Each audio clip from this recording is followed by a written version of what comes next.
Avis vascular centre మన దేశంలోనే the best varicose vein hospital. చాలా ఫోన్లు కూడా వచ్చాయి, మన ఇండస్ట్రీ నుంచి వచ్చాయి, బయట నుంచి కాల్స్ వచ్చాయి, చాలా హ్యాపీగా ఉంది. సో ఏదైతే చిన్న గ్యాప్ అది అనుకుంటున్నారో దాన్ని ఈ సినిమాతో మళ్ళీ కంబ్యాక్ చేసి ఆ గ్యాప్ని ఫిలప్ చేస్తానని నమ్మకంతో ఉన్నా. చాలా కాల్స్ కూడా వచ్చాయి.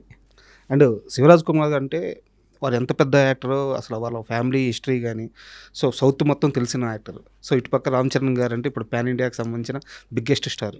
అలాంటి ఇద్దరి మధ్య ఒక ఫ్రేమ్లో కనిపిస్తూ యాక్ట్ చేస్తున్నప్పుడు మీ ఎక్స్పీరియన్స్ ఏంటి? నేనేంటంటే రామ్ చరణ్ గారు అంటే చిరంజీవి గారు అబ్బాయి అంటే చిరంజీవి గారు అంటే ఇష్టం కాదు, ప్రాణం నాకు. ఆయన సినిమాలు చూసి పెరిగి ఆయన ఇన్స్పిరేషన్. చిరంజీవి గారి సినిమాలు బాగా చూసేవాడిని. చిరంజీవి గారు అంటే ఎంత ఇష్టం అంటే పిచ్చి. చిరంజీవి గారు అబ్బాయితో యాక్ట్ చేయడానికి వెళ్తున్నాను నేను. చిన్న ఏదైతే ఉందో ఆ గ్యాప్ తర్వాత కదా, సో ఒక ఫీలింగ్ ఎలా ఉంటారు లొకేషన్లో ఏంటి, దానికి తోడు శివరాజ్ కుమార్ గారి పక్కన ఆయన కన్నడలో పెద్ద స్టార్. ఎలా ఉంటుంది అసలు లొకేషన్ సిచ్యువేషన్ ఎలా ఉంటుంది, అసలు నేను దగ్గరికి వెళ్ళగలుగుతున్నాను లేదా, నేను ఒకవేళ దూరాన్ని నిలబడాలేమో అంటే ఆ ఉంటుంది కదా మనకు ఒక థాట్. కానీ అక్కడికి వెళ్ళాకండి అసలు అన్నిటికీ క్వైట్ ఆపోజిట్ అండి. అసలు నేనైతే షాక్ అయ్యా. చిరంజీవి గారు అబ్బాయి రామ్ చరణ్ అంత సింపుల్గా ఉంటారా, అంత నార్మల్గా ఉంటారా, అంత క్యాజువల్గా మాట్లాడతారా అనిపించిందండి. అసలు గుర్తుపట్టారా మిమ్మల్ని దగ్గర? గుర్తుపట్టారండి ఫస్ట్ రోజు గుర్తుపట్టి. అది కూడా నైట్ ఎఫెక్ట్ క్రికెట్ సీన్ జరుగుతుందండి. సీన్ జరుగుతుంటే నైట్ షూట్ చేస్తున్నాము. ఫస్ట్ టైం నేను వెళ్ళి ఇన్వర్ట్ శివరాజ్ కుమార్ గారు పక్కన ఆయన షార్ట్ అని ఆయన పలకరించారే బాగున్నారండి అన్నారు. అయ్యో బాగున్నానండి, గెటప్ అదేంటి మన దాని గురించేనండి, డైరెక్టర్ గారు ఇలా పెంచమన్నారు, బాగుందండి అన్నారు. చాలా హ్యాపీ ఫీల్ అయ్యాను. అసలు ఆయనే పలకరించారు. అంతే కదా, అంటే మనం దూరంగా ఉంటాం కదా, మనం డిస్టర్బ్ చేయలేము షార్ట్.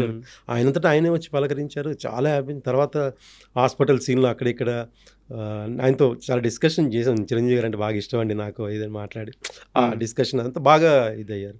తర్వాత షాక్ అయింది ఏంటంటే నేను ఆయన అంత సింపుల్గా ఉంటారా, అంత హార్డ్ వర్క్ చేస్తారా అని చూస్తే షాక్ అయింది. తర్వాత శివరాజ్ కుమార్ గారు కన్నడలో పెద్ద స్టారు, ఆయన ఎలా ఉంటారని ఒక ఫీల్ ఉంటుంది కదా. కానీ ఆయన అసలు ఇంకా ఆయన సేమ్ అండి, చాలా సింపుల్, చాలా న్యాచురల్. ఎక్కడ పడితే అక్కడ కూర్చుంటారు, సింపుల్గా ఉంటారు, క్యాజువల్గా మాట్లాడతారు.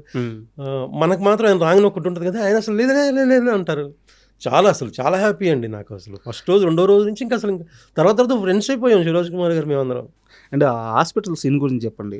అంటే స్క్రీన్ మీద చూస్తున్నప్పుడు, చరణ్ యాక్టింగ్ చూస్తున్నప్పుడు, అంటే ఒక చిరంజీవి కొడుకు, biggest pan India star, commercial cinema కాదు, కమర్షియల్ సీన్ కూడా కాదు, అంత పెద్ద స్టార్ హీరో కాల్ లేనట్టు యాక్ట్ చేయాలి, ఫ్యాన్స్ని ఒప్పించాలి, కోట్ల మంది ప్రేక్షకులను ఒప్పించాలి. ఆ రోజు సెట్లో చరణ్ గారు తీసుకున్న స్ట్రెస్ అలాంటిది. ఎన్ని షాట్స్, ఎన్ని టేక్స్ పడ్డాయి? సింగిల్ టేక్ అండి. Single take. ఫస్ట్ టేక్ అంతే, అంటే చిన్న టెక్నికల్ ప్రాబ్లం. రెండో టేక్ అంతే. రెండో టేక్కి ఓకే అయిపోయింది సీన్. నాకు తెలిసి మార్నింగే స్టార్ట్ అవ్వలేదు, కొంచెం 11:30 స్టార్ట్ అయింది, ఈవినింగ్ 6:37 సీన్ అయిపోయింది. అసలు లొకేషన్లో మేము అందరం కూడా ఆయన చేస్తుంటే అలా ఉండిపోయాం, అలా చూస్తున్నాం. అంటే ఆయన కూడా అంత ఇన్వాల్వ్ అయిపోయారండి ఆ సినిమాకి అంత హార్డ్ వర్క్ చేశారు. అందుకే మీరు క్రికెట్ మ్యాచ్ అప్పుడు చరణ్ గారు ఎలా ఉంటారు, తర్వాత మీరు కుస్తీకి వచ్చేసరికి చూడండి ఎంత ట్రాన్స్ఫర్మేషన్ ఉంటుందంటే. ఆయన అప్పుడు మాల్లో ఉన్నారు, మాల్లో ఉండి అసలు అంత వర్కౌట్స్ చేయటం.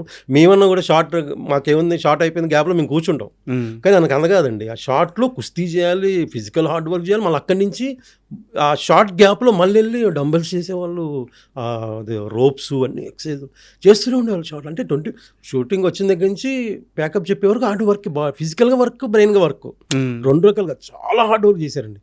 అసలు హాస్పిటల్ సీన్లో మేము లొకేషన్లో ఆయన షార్ట్ చేస్తుంటే అలా ఉండిపోయాం. నేను ఒకసారి ఫస్ట్ టేక్ రిహార్సల్లో నేను వెళ్ళి చరణ్ గారిని కట్టు పీక్కుంటా ఉంటే నేను చెప్పడం మర్చిపోయానండి. అంటే ఆయనే చూస్తున్నా, ఆయన పర్ఫార్మెన్స్ చూస్తుంటే మీదే అండి డైలాగ్, అయ్యో సారీ అండి నా డైలాగ్ అంటే అంత ఇన్వాల్వ్ అయిపోయాం. ఆయన అంత ఇన్వాల్వ్ చేశారు దాంట్లో, చాలా హార్డ్ వర్క్ చేశారండి చాలా. అండ్ నాకు ఒక పర్టికులర్ షార్ట్ గురించి చెప్పండి.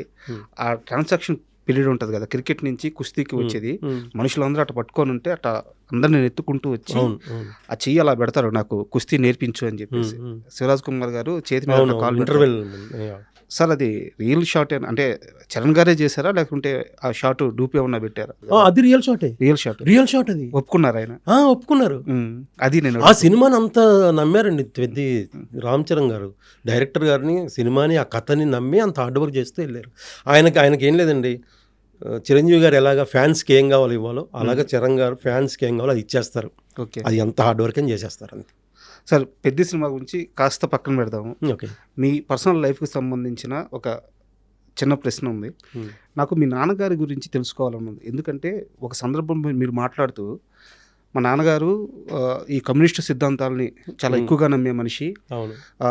సంపాదన వస్తే వచ్చిన జీతంలో కొంత పర్సెంట్ పార్టీ ఆఫీస్లో ఇచ్చి కానీ ఇంటికి రాని మనిషి. అవును. సో ఇలా మీ నాన్నగారి గురించి చెప్పారు.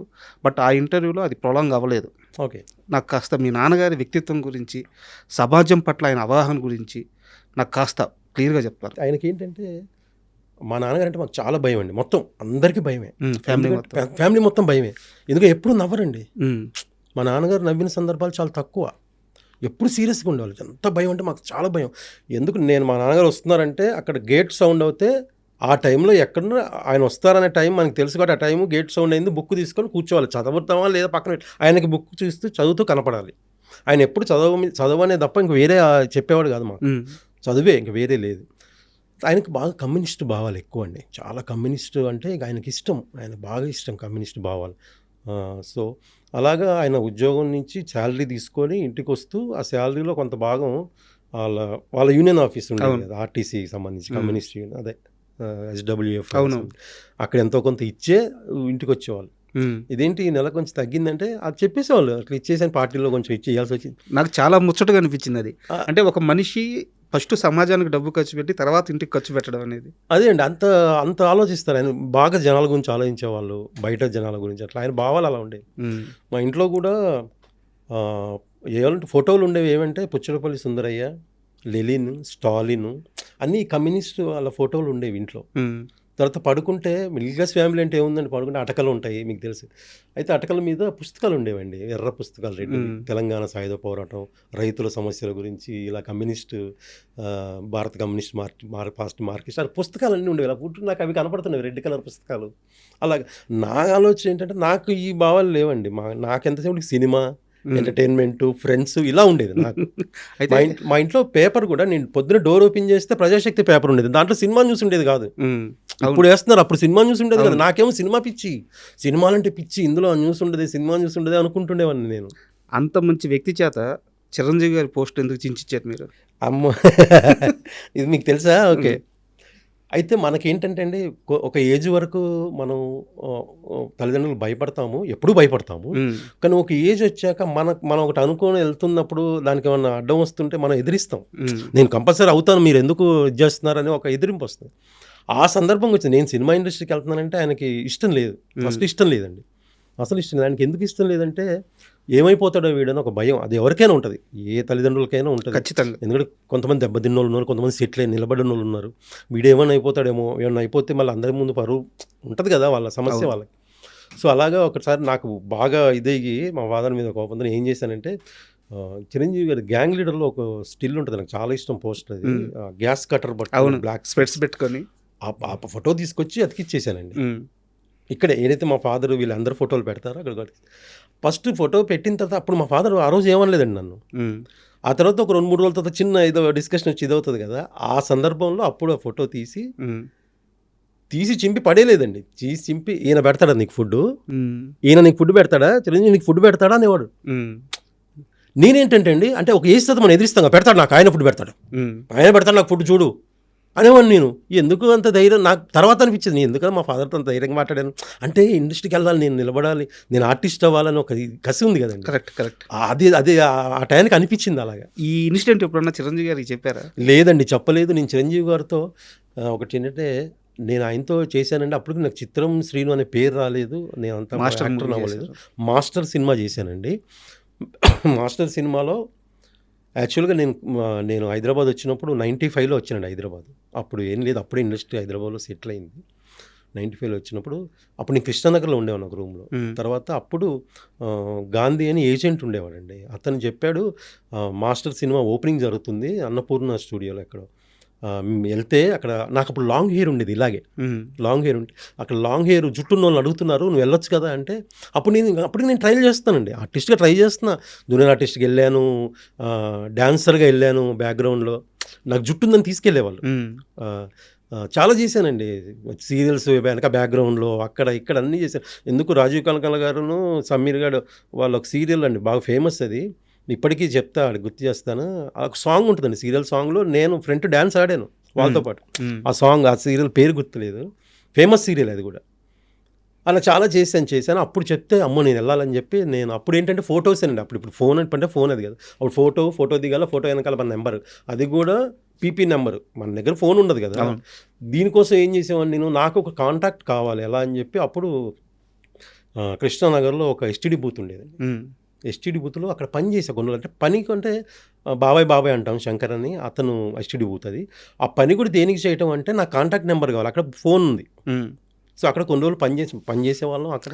కాంటాక్ట్ నెంబర్ కోసమేనా? కాంటాక్ట్ నెంబర్ కోసం నాకు నెంబర్ కావాలి. నేను ఆఫీస్కి వెళ్తే ఫోటో వెనకాల నేను ఫోన్ నెంబర్ రాసి ఇవ్వాలి. సార్ నేను ఇంకోటి అడుగుతాను. యాహ్! అక్కడ పనిచేస్తూ యాహ్! టిఫిన్స్ కోసం, ఫుడ్ కోసం 3 అవర్స్ అక్కడ కూర్చుంటే ఒక పూట ఆకలి తీరద్ది. అంటే ఆ ఫోన్ దగ్గర పని చేస్తే బాబాయ్ అంటూ పని చేసుకుంటూ యాహ్! మీకు అవునండి. అది కూడా ఒక కారణమే. ఒక పూట కడుపు నిండద్ది.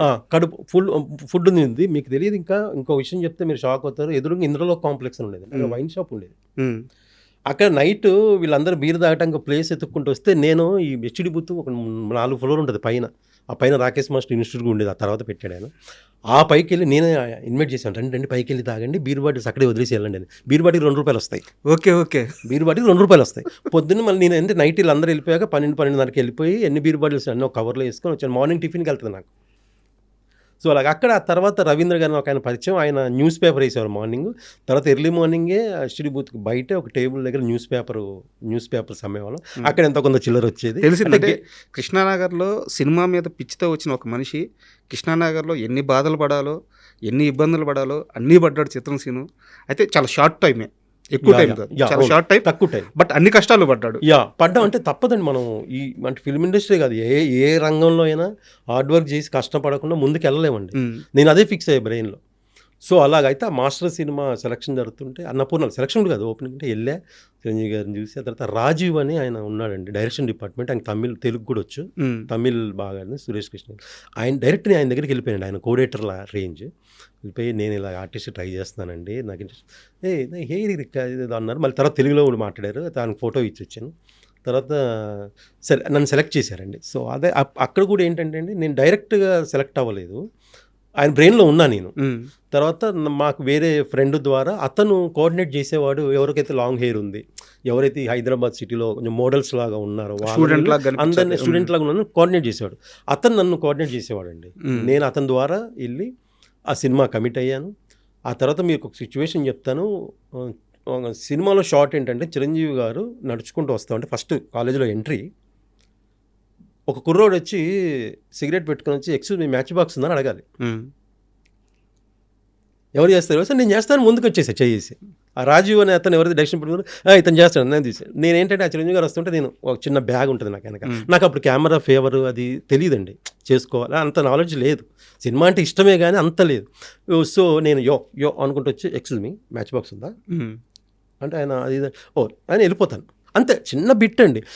ఆ రోజు జరిగిన సిచ్యువేషన్ చెప్తే నేను నా లైఫ్లో మర్చిపోలేని సిచ్యువేషన్ అండి అది. నేను నార్మల్, మనం బ్యాచులర్ లైఫ్ కదండి, మనం నార్మల్ డ్రెస్ వేసుకొని వెళ్ళాను. నాకు మంచి ప్యాంట్ ఓకే, షర్ట్ బాగాలేదు. కానీ చిరంజీవి గారు అంటున్నాను, ఈ కుర్రాడి షర్ట్ మారిస్తే బాగుంటుంది కానీ 2 కాస్ట్యూమర్లు వచ్చారండి అటోకులు వచ్చి అక్కడ సెట్ నుంచి కాస్ట్యూమ్ రూమ్ ఎక్కడ ఉంటే అక్కడ నుంచి తీసుకెళ్ళి నాకు అక్కడ డ్రెస్ మార్చి ఒక రెడ్ కలర్ షర్ట్, కొంచెం బ్రైట్ షర్ట్ వేసి. అయితే మీకు సిచ్యువేషన్ చెప్తాను. నేను ఇక్కడ నుంచి సెట్ నుంచి కాస్ట్యూమ్ రూమ్కి వెళ్తుంటే కోటి ఉమెన్స్ కాలేజ్ షూట్, కోటి ఉమెన్స్ కాలేజ్. నేను ఆ రోజు మార్నింగ్ కూడా నేను లిఫ్ట్ అడుక్కుంటూ వెళ్ళా షూటింగ్ కూడా. సో మన పరిస్థితి అలాంటిది. అయితే ఎక్కడైతే సెట్లో చిరంజీవి గారు డ్రెస్ షర్ట్ మార్చమన్నారు, నేను స్పాట్ నుంచి కాస్ట్యూమ్ రూమ్ వెళ్ళే లోపండి నా కళ్ళు తెలియకుండా నాకు నీళ్ళు వస్తున్నాయి, నాకు అంత బ్లర్ అయిపోతుంది, ఏం కనపడట్లే. అంతే కదా, అసలు చిరంజీవి గారు ఏంటి, ఒక జూనియర్ ఆర్టిస్ట్ చిరంజీవి గారు చెప్పడం ఏంటండి, కళ్ళు తుడుచుకుని ఇక షర్ట్ వేసుకుని వచ్చి ఆ షార్ట్ చేసాం, అయిపోయింది. తర్వాత ఇంకో సిచ్యువేషన్లో మళ్ళీ సేమ్ ఇంటర్వెల్లో చిరంజీవి గారు పెద్ద ఫైట్ జరుగుద్ది. ఆ ఫైట్ తర్వాత మళ్ళీ ఆయన వస్తారు. రాగానే యో నుంచి మాస్టర్ గుడ్ మార్నింగ్ మాస్టర్ అని చెప్పి తప్పించుకోవాలి, అంతే, చిన్న షార్ట్. ఆ తర్వాత క్లాస్ రూమ్లో అక్కడక్కడ డ్యాన్సులు అవి ఉండేవి, స్టేజ్ అదే టేబుల్ మీద ఎక్కి డ్యాన్స్ చేయటం, టేబుల్ కట్టుకొని అవి ఇక అంతా అసలు లెంత్ చేసాం. బట్ ఎక్కువ ఆ 2 షాట్లు రిజిస్టర్ అయ్యాం. అది నాకు ఇప్పుడు కూడా నేను చెప్తే కానీ తెలుస్తుంది నేను అని. ఇప్పుడు అసలు యాక్చువల్గా తర్వాత కాలంలో చిరంజీవి గారితో కలిసి ఇవేవి షేర్ చేసుకున్న సందర్భమే లేదు. లేదండి, కలిసిన సందర్భం ఉంది. 2-3 సార్లు ఆయనతో కలిసాం సందర్భం ఉంది. కాబట్టి అందరితో పాటు కలవటం తప్ప నేను పర్సనల్గా ఆయనతో షేర్ చేసుకుంది లేదు. ఆయన గుర్తుంటుందని ఒక నమ్మకం. ఆయన ఇంకొక విషయం అండి, ఒక రోజు నేను షూట్కి వెళ్ళలే, నాకు ఏజెంట్ చెప్పలే షూట్ ఉందని, నేను మిస్ అయ్యా. నెక్స్ట్ డే మళ్ళీ నాతో నాకు వేరే వాళ్ళతో తెలిసిపోద్దిగా షూట్ జరిగింది, నేను నన్ను ఎందుకు రాలేదని.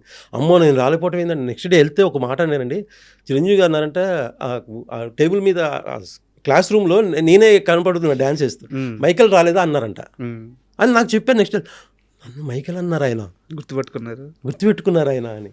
చాలా హ్యాపీ ఫీల్ అయ్యానండి. అది లైఫ్లో మర్చిపోలేని సంఘటన. మళ్ళీ ఆ తర్వాత ఆయనతో కలిసి అది రాలేదండి, యాక్ట్ చేసే అవకాశం రాలేదు. ఎప్పుడన్నా నాకేంటంటే కొంచెం చిన్న అందరూ ఉంటే అందరూ ఆయన గురించి, ఎందుకంటే అందరూ ఆయన చూసి ఇన్స్పైర్ అయ్యి వచ్చిన కదండి. మనం అందరిలాగా ఆయనకి ఇలాగే డిస్టర్బ్ చేయొద్దని, ఎప్పుడన్నా పర్సనల్గా కలిసే అవకాశం వస్తే చెప్దామని.